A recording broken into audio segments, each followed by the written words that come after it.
والعاقبة للمتقين والصلاة والسلام على سيد الأنبياء والمرسلين أما بعد فقد قال الله سبحانه وتعالى في القرآن المجيد أعوذ بالله من الشيطان الرجيم بسم الله الرحمن الرحيم ما آتاكم الرسول فخذوه وما نهاكم عنه فاجتنبوه واتقوا الله إن الله شديد العقاب صدق الله العظيم. وقال الله سبحانه وتعالى مخبرا وآمرا في شان حبيبه رؤوف رحيم إن الله وملائكته يصلون على النبي يا أيها الذين آمنوا صلوا عليه وسلموا تسليما. اللهم صل على سيدنا ونبينا محمد وعلى آل سيدنا ونبينا ومولانا محمد وبارك وسلم صلاة وسلاما عليك يا رسول الله صلى الله عليه وسلم. السلام عليكم ورحمة الله وبركاته. Alhamdulillah, aujourd'hui c'est jour Jum'a, et ça Jum'a là c'est le premier Jum'a, Rabiul Sani, Rabiul Akhir. Et aujourd'hui c'est troisième Rabiul Sani, et Rabiul Sani c'est quatrième mois de calendrier islamique. Et actuellement 2434e de l'année calendrier islamique. Rabiul Awwal fil terminé, et alhamdulillah, Rabiul Sani fil commencé. Et aujourd'hui c'est le troisième Rabiul Sani. Rabiul Sani, ça mois-là, il a ta'alluq, il a nisbat avec Allah subhanahu wa ta'ala. C'est Mahmoud Subhani, Qutb Rabbani, Ghaus al-Samdani, al-Sheikh Abdul Qadir Jilani, radiyallahu ta'ala anhu. Donc chez les mondes dans le musulman, dans le muhabbat, dans l'aqidah et Ghawsipak radiyallahu ta'ala anhu. Parce que Ghawsipak radiyallahu ta'ala anhu fait aucun but là-dedans, et Allah souverain, l'idéal Allah. Et cela dit complètement une passée d'obéissance à Allah et son Rasul sallallahu alayhi wa sallam. Dans muhabbat Allah et son Rasul sallallahu alayhi wa sallam. À cause de ça, même qui fait le dunya, qui fait le monde, comment personne comme ça, Allah subhanahu wa ta'ala, garde le muhabbat, garde le nousinda. Ça en est tout le سآية تقول سورة الحشر. Et à la lumière, cette ayat la semaine passée de Jum'a, il y a l'occasion d'écouter que Allah subhanahu wa ta'ala une ordre tout le musulman pour qui tout le l'ordre qui Rasulullah sallallahu alayhi wa sallam de nous, ordre nous, non meilleur pratique. Ce que Rasulullah sallallahu alayhi wa sallam lui donne le point. Ma ataakum ar-rasul fakhudhuhu. C'est que le Rasul sallallahu alayhi wa sallam donne le point. Wa ma nahakum anhu. Il y a tout quelque chose que Rasulullah a empêché. Vous éloignez de ça. C'est Allah sur ça. Et dans la fin ça, il y a Allah ta'ala qui nous comprend wattaqullah. Paix Allah. Gagne la frayette d'Allah. Inna Allah shadidul iqab. Sans aucun doute, Allah subhanahu wa ta'ala est bien sévère dans ce péché. Et dans ça, il y a Allah subhanahu wa ta'ala qui nous ordonne pour obéir à Rasulullah sallallahu alayhi wa sallam. Mais tout l'autre que Rasulullah ordonne pour nous faire, il y a un devoir et une responsabilité comme un musulman, comme un croyant, comme un mu'min, non meilleur pratique. Et c'est Allah Ta'ala qui nous comprend, celui qui désobéit à Rasulullah sallallahu alayhi wa sallam, il sait comprendre qu'Allah soit azab, Allah soit inchoué, bien sévère, Allah soit azab, bien dur. À la limite, ça, il est nous comprend, comme tu m'as passé pour t'expliquer, qu'Allah subhanahu wa ta'ala, tout le monde a karam alayhi salatu wa salam, il donne le pouvoir, il donne l'autorité. Mais ça, pouvoir qui va le Nabi, va le Rasoul, je gagne, c'est à part ça. Allah donné, le là, je gagne. Même connaissance, l'éducation, il est important pour nous comprendre qu'Allah sur connaissance, Allah sur l'éducation, Allah sur elle, les avis. Et il n'a aucune limite. Pour les personnes. Mais par contre, ban Nabi, ban Rasoul, ban Awliya Allah, connaissance qu'ils ont gagné, l'éducation qu'ils ont gagné, quand Allah Ta'ala donne Allah Ta'ala à cause. Ça appelle ça Atara'i. Les connaissances ban Nabi, ban prophète, des limites. Mais cette limite, c'est seulement Allah Subhanahu wa Ta'ala qui connaît. Nous, comme serviteurs Allah, comme Allah Subhanahu, comme nous, personne par une limite d'éducation ilm devant Anbiya Kiram alayhi salatu wassalam. Et de parmi tout les Anbiya Kiram alayhi salatu wassalam, le bien-aimé Rasoul, Allah, son prophète Muhammad Mustafa sallallahu alayhi wa sallam. Allah subhanahu wa ta'ala fi donne une darjat très haute. Et ça que Allah subhanahu wa ta'ala fi donne sur le Habib sallallahu alayhi wa sallam. Aucun Nabi, aucun Rasoul pas fi donne. Allah sur Rasoul sallallahu alayhi wa sallam lui-même fi informe le hadith rapporté par Ali karamallahu ta'ala wajhul karim. أوتيت ما لم يعطى أحدا من الأنبياء. تكلم ترى في الدنيا تكلم في الجنة وكان نبي وكان بروفيت في الجنة. درس حديث لرسول الله صلى الله عليه وسلم من الكوفة كيف كان لا توبة النبي توبة الرسول الله تعالى في النزول الصفابير الله تعالى في النزول الكوفة الله تعالى في النزول العلم l'éducation المعجزة miracle. Et en général, tout le Nabi, le Rasoul qui fait gagner, Allah vous donne tout ça à l'époque de Muhammad Mustafa sallallahu alayhi wa sallam. Mais il y a certaines choses spéciales qui uniquement Allah subhanahu wa ta'ala fait de l'époque de Muhammad Mustafa sallallahu alayhi wa sallam. De parmi les femmes spéciales, un c'est Miraj Mustafa sallallahu alayhi wa sallam. Qui apporte le Rasoul, aucun Nabi, aucun prophète, aucun Rasoul, pas finir le temps de caméra pour le pauvre Muhammad Mustafa sallallahu alayhi wa sallam. Et Allah subhanahu wa ta'ala informe dans le Coran qu'Allah sur bien le Rasoul Muhammad Mustafa sallallahu alayhi wa sallam sur connaissance de l'éducation qui continue Allah ta'ala qui continue Allah subhanahu wa ta'ala في النبي صلى الله عليه وسلم. Allah ta'ala dit dans le Coran وعلمك ما لم تكن تعلم وكان فضل الله عليك عظيما. وبيان الرسول صلى الله عليه وسلم وعلمك الله في العفو الله في الموقف ما لم تكن تعلم تسكي وباتشكون. Là, Allah pas de manger 10 bananes sur connaissance, 50 bananes sur connaissance, 100 bananes sur connaissance. Allah dit ما لم تكن تعلم. Tout ça qui revient à Rasoul ou Batigone, Allah fait un informe, Allah a fait une connaissance. Allah a fait une l'éducation. Ça a été un comportement à l'Islam dans l'époque de Muhammad Mustafa sallallahu alayhi wa sallam. Il est triste aujourd'hui. Quand nous avons une parole, c'est une personne que Rasulullah sallallahu alayhi wa sallam n'est pas connu des murailles qui peut traverser.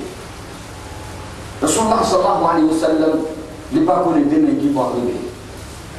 Pas seulement demain, pas seulement des mirailles. Ou le hadith. Le hadith sharif, rapporté par Abdullah ibn Amr radiyallahu ta'ala anhu. Abdullah ibn Amr radiyallahu ta'ala anhu. قال خرج رسول الله صلى الله عليه وسلم. كنت النبي الكريم صلى الله عليه وسلم في قومه وفي يديه كتابان وفي يديه كتابان إذا لم مبارك النبي الكريم صلى الله عليه وسلم كناتي إن ستن كوفنية حديث لا يسا invisible mais hadith continue il n'est pas invisible mais visible c'est dans l'âme de Rasulullah sallallahu alayhi wa sallam parce que Rasulullah sallallahu alayhi wa sallam devant جمال بن صحابة فقال رسول الله صلى الله عليه وسلم رسول الله صلى الله عليه وسلم وفي بين سدليل لجمال بن صحابة أتدرون ما هذان الكتاب كتابان أي بن صحابة يقول كل سدليل كتاب إذا جاء يزيد كما رسول الله مطلق بجاء هذان الكتابان ساد فازنا في الكومبون qui s'aligne ci dall'anno del Nabi Karim sallallahu alaihi wasallam e Rasulullah che insegna via salita. Atadrun ay man sahaba excusez-moi ma hazan al-kitaban sadil la sikilibza قلنا سأل عبد الله بن عمر أحمد بن صحابة فيه لا يا رسول الله صلى الله عليه وسلم أي لا رسول صلى الله عليه وسلم نطقني كيف نطقني إلا أن تخبرنا من سوى يفهم سوف نقول رسول الله صلى الله عليه وسلم قال النبي الكريم صلى الله عليه وسلم للذي في يده اليمنى الله رسول صلى الله عليه وسلم في السنان في هذه كتدنا من côté droit الله رسول صلى الله عليه وسلم في السنان كان صحابة الله سبحانه النبي الكريم صلى الله عليه وسلم هذا كتاب من رب العالمين سليم كنا دمنا نقول دوات لبين نقول الله سبحانه وتعالى من الستين كبار يكي سير رسول الله صلى الله عليه وسلم كيف يقرأون في القرآن c'est pas Coran parce que ça nous va le Coran pas tu as connu de fond يكون الدليل النبي الكريم صلى الله عليه وسلم بيجي هذان كتابان دليل في رسول الله صلى الله عليه وسلم في الموت ده من الصحابة للذي في يده اليمنى لا من دوات سليم كيشينا رسول الله صلى الله عليه وسلم في من الصحابة هذا كتاب من رب العالمين سليم من الله سبحانه وتعالى كينا سليم كينا دوسالين الله رسول صلى الله عليه وسلم أيضا صحابة يقول فيه أسماء أهل الجنة وأسماء آبائهم وقبائلهم أيضا صحابة دوسالين لا إنا توبا جنة زدنو وزوجي بيجي كي رسول الله فاقوا نبدي مغاية بالخالص النبي الكريم صلى الله عليه وسلم إمام الترمذي في الغفور حديث له إذا مش قاعد شيء أسيء وجنس حديث له يبقى إذا تبان دارلوم ودبي قاتل بحديث موت مش قاعد منزل فيه مش قاعد رسول الله صلى الله عليه وسلم قوم يتداروا في الجهة هذا كتاب من رب العالمين سمي لقول الله سبحانه وتعالى سليم فيه أسماء أهل الجنة دون سليم لا تبان جنة زدنوئنا إن رمبيسون كي زدنو كفاف تعليم رسول الله صلى الله عليه وسلم إذا فصلنا زدنو وآبائهم زد بابا زدنو وقبائلهم إقدام كي تخيبي زدسو كي سوسي في المشهد وسليم يلا رسول صلى الله عليه وسلم ثم أجمل على آخرهم فلا يزالهم أبدا لكن منشون dans سليم لا سسامن بوينا لا دون نيبو جميع نيبو مكي حديث صحابة سلامنا قال يا رسول الله صلى الله عليه وسلم شو بيجي حساب كتاب qu'on faire jugement qu'on faire كسرنا بعد الجنة سلم الله كوني مسحابي سجد إيمان سجد عقيدة سمعنا إيمان عقيدة كن جاء الله سبحانه وتعالى في الآية فوق يعني الرسول صلى الله عليه وسلم connaissance ما كان وما يكون depuis création du monde qui finit d'arriver est-ce qu'après on qui va dire Allah Rasul sallallahu alayhi wa sallam Allah lui donne sa connaissance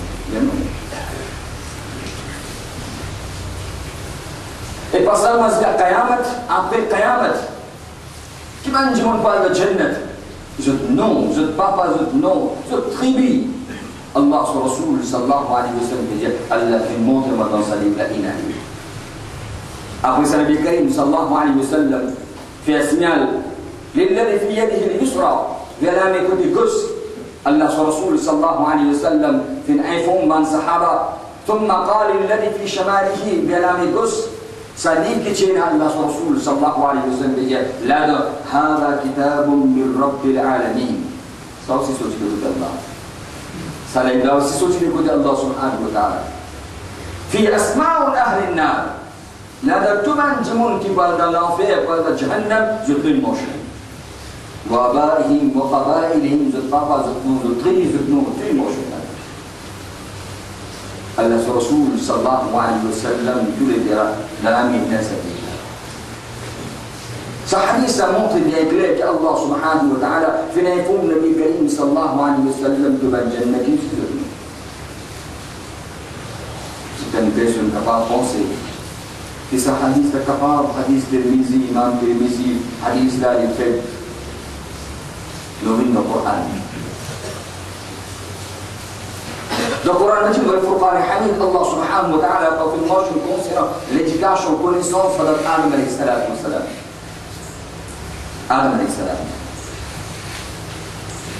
Adam alayhi salam, Allah ta'ala dit وَعَلَّمَ آدَمَ الْأَسْمَاءَ كُلَّهَا. وَعَلَّمَ Allah fait montrer à Adam alayhi salatu wa salam tout mal des choses de nous. Dans le tafsir, ça y est là. Bah, il me fasse un écran qui mentionne qui tout mal quelque chose de nous dans tout le monde, qui est capable de exister. Allah subhanahu wa ta'ala fait montrer à Adam alayhi salatu wa salam. Ça c'est connaissance ilm Adam alayhi salam qui dans le Coran fait mentionner. Adam alayhi salam, premier nabi qui fut mis de la terre. Mais Adam alayhi salam, Allah son nabi, mais d'abord il est un nabi, d'abord il est un rasoul. C'est l'existence plus haute, plus grande. Il ne va pas connaître les ménages qui le traverser. À cause d'un iman, comment viser un iman qui est important. Allah subhanahu wa ta'ala fait ordonner à un musulman un iman comment viser un iman. Le Allah Rasul sallallahu alayhi wa sallam. Il y a ce iman là qui est profitable. Il n'y a aucune différence entre les Rasulullah sallallahu alayhi wa sallam. Quelle différence il y a seulement les Rasulullah sallallahu alayhi wa sallam, les grands frères, moi je suis frère. C'est une différence. Le Bouddha, Aisha Siddiqa radiyallahu ta'ala anha, c'est rapporté. النبي صلى الله عليه وسلم في جاء إسافاه اللحظة جميلة عليه الصلاة والسلام بجابة بمور محمد مصطفى صلى الله عليه وسلم. يا رسول الله صلى الله عليه وسلم قلبت الأرض مشارقها ومغاربها. وأنتم في الخير. ولك آدم عليه الصلاة والسلام عيسى على نبينا عليه الصلاة والسلام تو نبي سبحانه وتعالى. يا رسول الله صلى الله عليه وسلم فلم أجد رجلا أفضل من محمد صلى الله عليه وسلم. لكن الفضيلة وفقنتو بيسون بقول أقول لكم محمد مصطفى صلى الله عليه وسلم. هذا جبريل صدق الله. يكم لكم محمد مصطفى صلى الله عليه وسلم بينامك النبي بينامك الرسول. إنسان لزل في لزل. يا الله سبحانه وتعالى قال الله تعالى في كلام مبارك النبي الكريم صلى الله عليه وسلم حديث في منفقه بودي قال الله تعالى في فوم النبي الكريم صلى الله عليه وسلم تبان جنة في زيتون تبان جهنم. قال الرسول صلى الله عليه وسلم عائشة الصديقة رضي الله تعالى عنها. سمع حديث من بين هذا الحديث. سمع الله تعالى بالتوفيق لبلونجي dans علم الحديث للشيء سبب الحديث بانبيل وزوج حكي النبي الكريم صلى الله عليه وسلم بينه وكل دونه عائشة الصديقة رضي الله تعالى عنها في رابطة النبي الكريم صلى الله عليه وسلم يا عائشة او عائشة لو شئت سمون بي الله يدوم سألته الله تعالى في الدنيا سأقول ولا لو شئت لسارت معي جبال الزهري موتاي أولو موس ensemble مفي سيال موتاي أولو موس ensemble سيقول الله تعالى في الدنيا سأقول يعني عائشة الصديقة رضي الله تعالى عنها أقول النبي الكريم صلى الله عليه وسلم عبد الله بن عمر رضي الله تعالى عنه يقول النبي الكريم صلى الله عليه وسلم أوتيت خزائن كل شيء الله تعالى في الدنيا لا تمن شوز تمن غزو تمن كشوز الدنيا إذا ليش السلاح الله تعالى في الدنيا ملاك في حديث صحيح البخاري الله صلى الله عليه وسلم اللهم اعطي وانا قاسم الله دوني ما بقول الله يدل ما بقول أشمل إيمان لرسول الله صلى الله عليه وسلم كما في سنة إيمان بلا كسا إيمان لا بالقوة باسمك إيمان من نفعه بل إبادة كي ببوزي نسا فونداشو لإيمان دانسا إيمان لا نفعه وكان إبادة قبول الله أقول سأجد أبو نبي الكريم صلى الله عليه وسلم وأمو جناس 40 نبي الكريم صلى الله عليه وسلم ثلاثة وزن دمكة المكرمة لبقول أماس بالإيمان إيمان إبادة أقل من فرض لكن طبعا إبادة من فرض مدينة منورة روزة من فرض مدينة منورة زكاة من فرض مدينة منورة حج من فرض مدينة منورة شراف من حرام مدينة منورة قربان من واجب مدينة منورة نماز عيد الفطر نماز عيد الأضحى من واجب مدينة منورة جمعة مدينة منورة فردول بناني تغيز بناني النبي الكريم صلى الله عليه وسلم كما وتنسكن وزن الله رسول صلى الله عليه وسلم مكة المكرمة الله رسول صلى الله عليه وسلم يقول في النقاط الإيمان تصدق كما موسى إيمان لا نجاي إيمان فبزام الإيمان لنا نقول كيلو تدوني سوق الإسلام مع صحابة القرآن كسا إيمان كرسول الله تقول كسا إيمان لا rentrer pénétrer dans le cœur des sahaba كسا إيمان لا يفيد quand آية القرآن في اللسان في الأذن من المسلمان كيف المسلمان شراب حرام même moment tout le شراب qui tient à tout une zip zazouka même qui tient à rien pour écouter la musique comme avec un long qui شراب حرام tout ce qui une zip et souvent d'abord ما تنسى شراب سإيمان سبحانه سإيمان سبحانه quand il a سإيمان الله سبحانه وتعالى سكاري حبيب صلى الله عليه وسلم يقول كان إيمان لن يفتكر إذا كان الصحابة يلا الله تعالى أين أقبل في المدلوك أقول سأقول أن الإيمان كما الإسلام الإيمان أقول سأقول قبر aussi quand le point de قبر c'est première étape de première étape qui doit traverser premier examen qui va de premier l'examen qui doit vous donner de la vie au-delà c'est premier c'est le قبر الله رسول صلى الله عليه وسلم إن القبر أول منزل من منازل الآخرة قبر سبحانه يتابعون ما يتابعون si il suffit de passer toute une étape pour une facilité وإن لم ينجو منه فما بعد والأرض منه mais celui qui suffit de passer toute une étape pour une petite difficile sa première étape, sa première examen qui toute une étape dépend de là, toute une examen dépend de là aucune question va vous poser concernant l'ibadat et vous posez contre l'iman, nos aqidah, nos croyances. Ibadat, par que vous gagnez dans le qabr. Il n'y a aucune question à vous poser dans le qabr concernant l'ibadat, c'est le qiyam, le jugement. Ça zoura qui nous donne ça au kitab concernant l'ibadat, comme les namaz, comme les rosa, comme les zakat, comme les hajj, qui va y offrir l'ibadat, qui va nous montrer l'ibadat, ça gisement là, c'est le jugement. C'est ça, premier examen. Première étape qui va les étapes dépendent de là, c'est concernant l'iman, man rabbuka, ma dinuka, ma kunta taqulu fi haqqi hadha ar-rajul.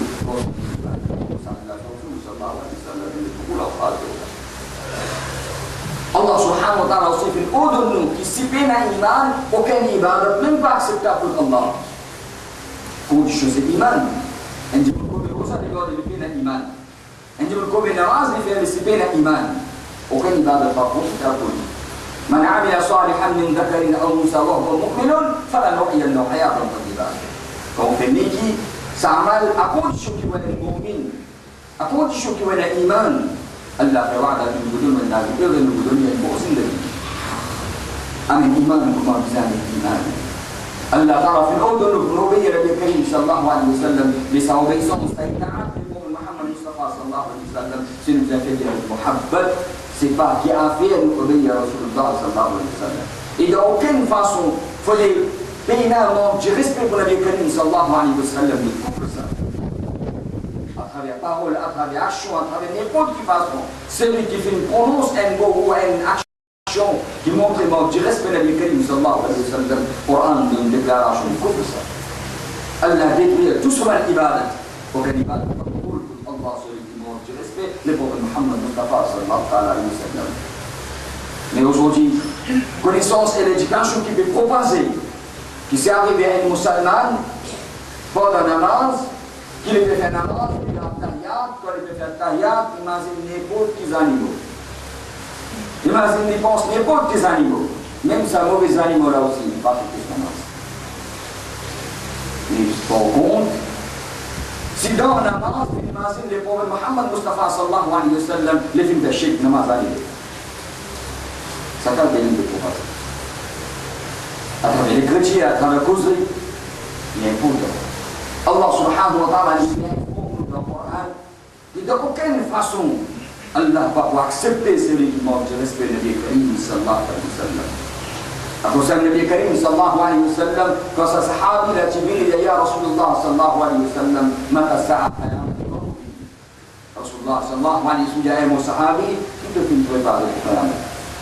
يا رسول الله صلى الله عليه وسلم وبين بقوع أعمال بكلتي نبي الرسول صلى الله عليه وسلم مكوني مكوتا لا رسول صلى الله عليه وسلم وفي محبة بك يا رسول الله صلى الله عليه وسلم رسول الله صلى الله عليه وسلم المرء مع من أحب avec celui qui fait محبة de dunya زقامة أن لا تريد Allah Rasul sallallahu alayhi wa sallam quand il dit ça, man sahaba sakal de sa zoula important, et c'est le rapport ça hadith comme si aujourd'hui je dis pour dire. Amen iman comme un bizarre iman.